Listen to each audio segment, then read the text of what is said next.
Alright, so welcome back. We're doing what? Don't eat your feelings. Alright, so welcome back.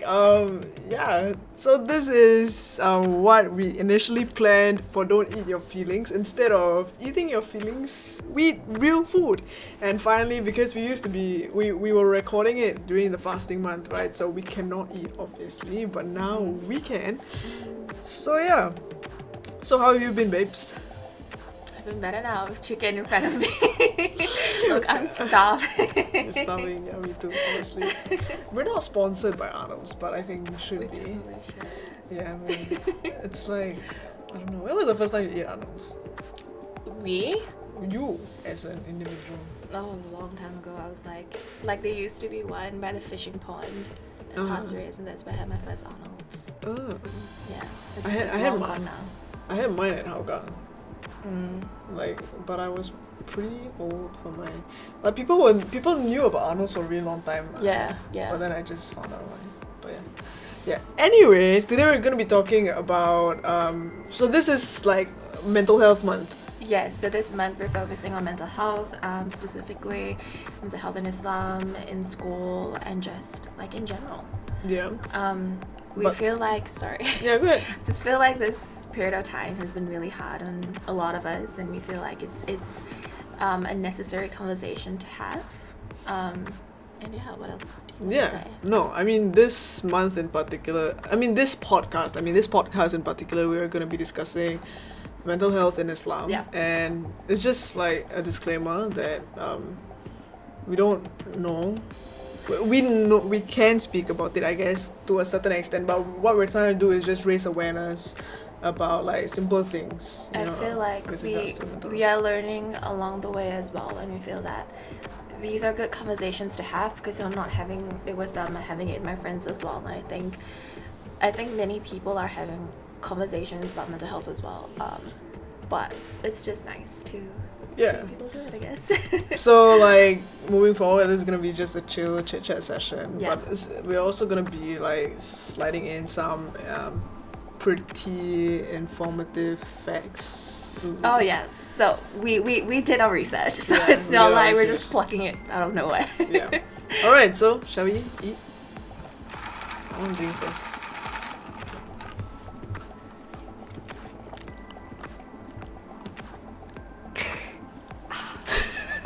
I've always wanted to do that. So gross. No, I've always wanted to do that, but yeah. Yeah, okay. Let's talk about experiences. So what has your experience been with regards to mental health and the religion? Okay. The experience has always been, I think, something everyone has heard before. It's just like, when you're a bit upset or your mood is lower than it typically would be, people would just associate it with like lack of faith, for example, right? Yeah. And then people will be like, oh, yeah lah, solat lah, just pray lah, like you pray then everything will go away, what? Oh yeah, no, like I have had people say that they can, I guess, pray the depression away. Yep. Or just like telling us that because we've lost our way in terms of the religion, or you've got something to hide, or you're just not being honest, or you've done a bad thing and this is just karma coming back, and it's just, I don't vibes with that, honestly. Yeah.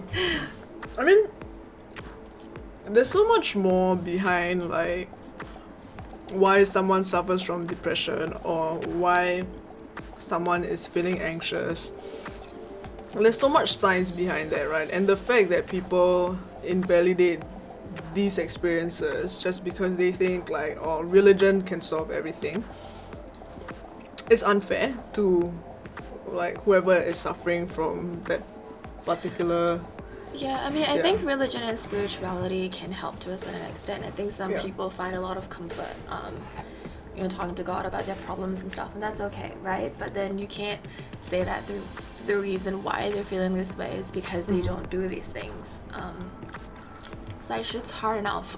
You don't need to like make it harder. Yeah. No, it's true, right? Like, I mean, because I guess growing up, like, these types of things are not something we typically talk about. Like, mental health, like, I was only introduced till much later. Honestly, when I got to uni, when I was studying psychology, then I was like, oh, okay, this is something, like, there's so much science behind it, lah. Like, you're depressed because, you know, like, you're lacking certain chemicals in your body and stuff like that. Which totally makes sense, right? Which makes it, like, real. Like, you don't need all these things to validate your feelings, but I'm, like, a very factual person, so, like, science really helps me make sense of things. So yeah, that helped me a lot. But also, like, the fact that people constantly just ask us to pray it away is just, I don't know, it's a habit that I think needs to shift. I also feel like it's potentially something coming from culture, and it could also be because, like you said, that it's scientific, it's factual, and community leaders or opinion leaders are not making it a serious thing enough, and they're not talking about it enough. They're not emphasizing how, you know, this is so much more than what we believe in our culture, that you just like lack faith or whatever. And like, we're not generalizing, and like, I know that there are parents who are like actively learning, even at like their 50s, to kind of like be able to talk to their kids about this kind of thing. So like, community is slowly shifting, but we definitely need to like pick up the pace, and we definitely need more people, especially opinion leaders, to come forward and emphasize just how important it is. I mean, especially in politics, right? Like, I don't understand why it's still a taboo to speak about like mental health, and when you actually speak about it, like, you're getting gunned down for it. Okay, I should not use gun down, but like, you know what I'm saying? Like, I mean, I guess just saying like mental health is not an essential service during circuit breaker is a big stand on what our government has to say on how important mental health is. And like, I don't know, like, the conversation has to shift eventually. It's, I think, moving towards the right direction, but it's propelled by like people who are not really in power. You know what I'm saying? Like there's a lot of activist groups who speak about mental health, which is great for the community. So like, okay, so for example, if you really need a community to like seek help, there are a lot of options for us right now in our times. Great. But in the grander scheme of things, like, I just don't... Why are you laughing? Because I want to eat, but I'm shy eat. to eat. Eat, just eat. But yeah, in the grander scheme of things, it's just like, it's not moving fast enough. You know what I'm saying? Like, especially with, like, you know, the mental health is a non-essential. But anyway, yeah. Let's talk about like mental health in Islam in particular. In particular, I mean, we've already mentioned about how, I guess, people talk about it as if like people with mental health or I guess disabilities just lack faith, and that is, I feel like, a very dangerous thing to say, because it can further isolate people from getting help that they need. I mean, I don't know if you want to share an experience, but okay, for a period of time when I was younger, like, I had gone through a lot.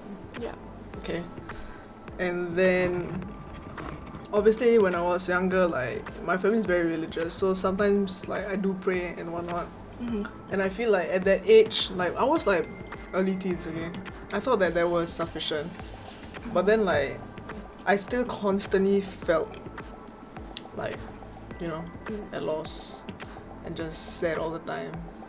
And then I'm just like, why am I feeling sad all the time? And then people are just telling me like, you know what, like, typical answers like pray lah, recite doa, zikir, which is great, right? It helps to a certain extent. But what if like I've done all of that and I still feel a certain way? To me, okay, like I said, I'm a very factual and sciencey person. Like, to me, like, the fact that like science has helped in validating like my feelings has helped me a lot also. You know what I'm saying? And the fact that actually Islam actually speaks about mental health in No, yeah, it completely does. Like, okay, just because you were saying how, like, when people tell you to pray when you're going through a shit time, and for you, it's kind of like, oh, you do it and it doesn't help. But for me, it's kind of like the more you enforce religion on me, the more I don't.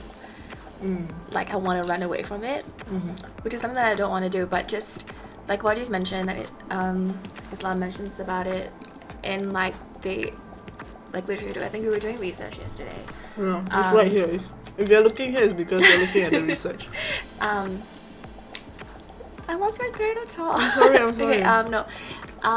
So okay, just for basic understanding of Islam, it's always been about peace. It's always been about serenity, and it's always about being a good human being, about being a good Muslim, essentially. And you know, the religion teaches us to, I guess, be clean, to always have a clear mind and have a lot of clarity, which is like one of the very basic reasons why like Islam doesn't allow us to drink and all of that.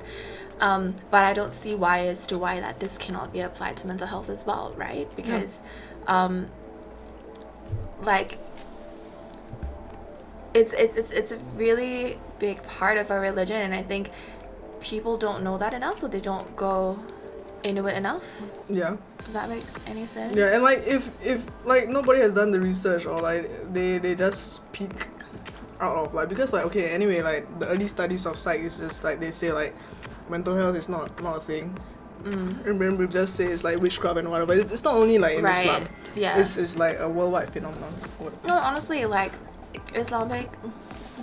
Arabic countries were the first ones to actually introduce psychiatric hospitals, and they're actually one of the first ones to look at mental health from a scientific point of view, and then I think it was the Greeks or whatever that followed it. Like, yeah. Like if you want to talk about it, like the Quran is really sciencey also. No, yeah, 100%. Yeah. 100%. Right. So like I don't understand why people have to invalidate like actual feelings. And like we were reading, and I think we were doing like research, like Freud. I'm sure y'all are very familiar with Freud and his like studies the ego and the super ego. Yeah, and whatever all these things represent, right? That's studies. Actually, is it from the? It was actually mentioned in the Quran as well. Quran, so right? they spoke about Quran, right? Yeah. They spoke about nafs, or like I think like if you speak Malay or you grew up in Singapore, they always talk about nafsu. It's just actually really interesting, because whenever people talk to me about nafsu, they always talk about it as desire. So whether it's but it's usually used negatively. Like for me, like my parents always talk to me about nafsu in terms of being, you know, greedy, being glutton, being like lustful and all of that. But apparently, like, what did it say? Nafs could also be trying to gain like a peaceful self, a peaceful set of identity. Yeah. Which is new. Refreshing, Yeah. I don't know, it's refreshing. Obviously, like, we still need to do more research, or we have so much more to learn. Yeah. But with these types of resources available, right, that actually validates mental health in Islam, can be really helpful to a lot of people, right? And that's the aim of these podcasts anyway. It's just to make to talk about like this kind of topics, to make people feel less alone, I guess. Yeah. And to also acknowledge the fact that we don't know everything. Yeah. And yet we are here trying to advocate for, important things. So I think we just want to learn together with you guys. And the fact that, I mean, coming from a brown family, it's definitely hard to talk about these things with your parents, especially if you feel like they're just gonna negate your feelings or invalidate how you feel. Sometimes talking to other people who, I guess, share similar personalities or certain experiences can help us a lot. Yeah, like a lot of, like for you, like you learned more about mental health when you were in uni. For me, it was in poly with like many conversations with my friends, because at the time when I was in poly, like it was just a fad on Tumblr. Oh yeah. Like, Tumblr was a big thing, yeah. They had this like depression and anxiety aesthetic, which was just so problematic. Yeah, that's so problematic, correct? And you know, like I had friends who are diagnosed, and having these conversations with them really opened up my eyes to see that, like, yo, like, this is Yeah. Yeah, and it's very inaccessible. Okay, like another thing I think I just want to raise is like sometimes like services to help like people with mental health issues, is the services are not really very accessible. And also, like, you don't have, like, okay, obviously you need to have a diagnosis to say that you actually have depression, but like, you know, like, it doesn't matter. Like, if you feel sad for a really long time, all those feelings are still valid, right? And I know, like, maybe sometimes your parents, I don't, might say things like, oh, you have to see like a Muslim counselor. If not, like, all these other westernized counselors don't know what they're talking about. But if they are trained to do one thing, which is to help you and guide you through your mental health issues, it doesn't matter if they are like, I don't think whether they're Muslim counselors or not, it doesn't make a difference. Religious, not Muslim. Like, if there are Muslim counselors at a institution where they don't preach religion, then yeah. Because the worry and the scary thing sometimes is just that, like, these religious places might come off as very preachy. No, yes, oh my god, like, I know of cases where they go to an extent of an exorcism, or like standard, like they just say like, oh, ni Quran setan lah. You know what I mean? Yeah. Like, it's just the devil's doing. Like, you're okay. Like, it's just like the devil's just whispering into your ear, and we need to get rid of it. I just saw a damn funny meme this morning, a video on TikTok of like, you know when you wake up for subuh, they always say if you don't wake up, it's because the demon's hugging you. Yeah. There was an actual TikTok of like this guy sleeping, and then it was subuh, then a devil was hugging him, and then sayanging him all the way until, it was quite funny. But anyway, yeah, these kind of things. I mean, I don't know, like, kind of, I don't know what I feel. Yeah, but it should definitely be something you should slowly be comfortable to talk about. Furthermore, like, okay, we understand that like your parents may not be as understanding, but right now there are various like outlets for you to approach, which is amazing. Like, for example, your Hela, Aware. Yeah. If you're looking for communities as well as support group, and if you identify as a Muslim individual, there's always like Panawar. Yep. It's Beyond the Hijab as well. They do incredible things. Yeah. Really incredible things, yeah. I guess like we're lucky to be in our time. Okay, not. I always like have an internal debate whenever I say we're lucky to be in our time. Yes, we're luckier, obviously, but yeah, so many things can still be improved. But yeah, I mean, we're lucky to be in our time in the sense where like this kind of conversations can be had. Yeah. Yeah. Yeah, I mean, I don't think our parents are like 100% oblivious to what mental health is. I think it's just having to learn how to facilitate better discussions, how to, I guess, approach the situation. Like, for me, I think I'm lucky in a sense where my parents do acknowledge that counseling exists, right? And that, like, why do you stare at me like that? That counseling exists and that counseling helps. But for them, it's still like they still can't, I guess, extract the fact that it's just because of like a religion. You know what I mean? Like, I think I've shared with you experiences where like I'm like telling my parent that I am feeling a certain way because of certain things, and they listen. They're like, okay, like, we hear you, and then they just go to the room, come back out of the book, and shows me that, you know, the reason why I'm feeling this way is because I did something in the past and God is just like repaying me or whatever. I don't know. It's just but like it all comes down to like like how you perceive the religion also lah. Like, they obviously have a certain way they view the religion, which, okay, honestly, alright, over the years, like one of my parent units has been more receptive of like mental health issues. I think during the fasting month they talked about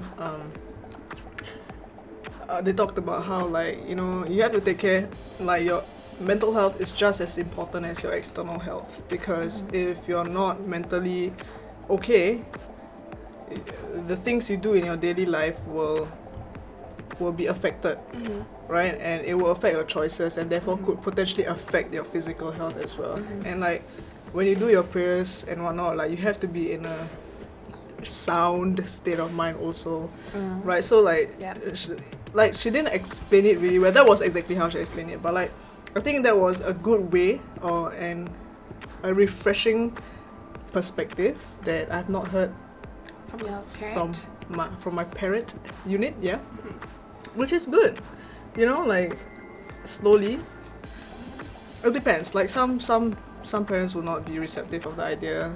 Some parents might be. It's just important to have these types of conversations and to always remember that, like, you know, sometimes you might not be able to like I'm not able to afford to go to see, but like if I do feel a certain way when I'm down and the whole entire week I'm down, like my feelings are still valid. It doesn't, you know, it doesn't mean that oh no, you're not diagnosed with depression right now, so you're not depressed. It's like we don't have to be diagnosed with anything. Like your feelings are still valid. You still need to take care of your mental health. And I think these are the types of conversations that needs to happen also. Yeah. Oh yeah.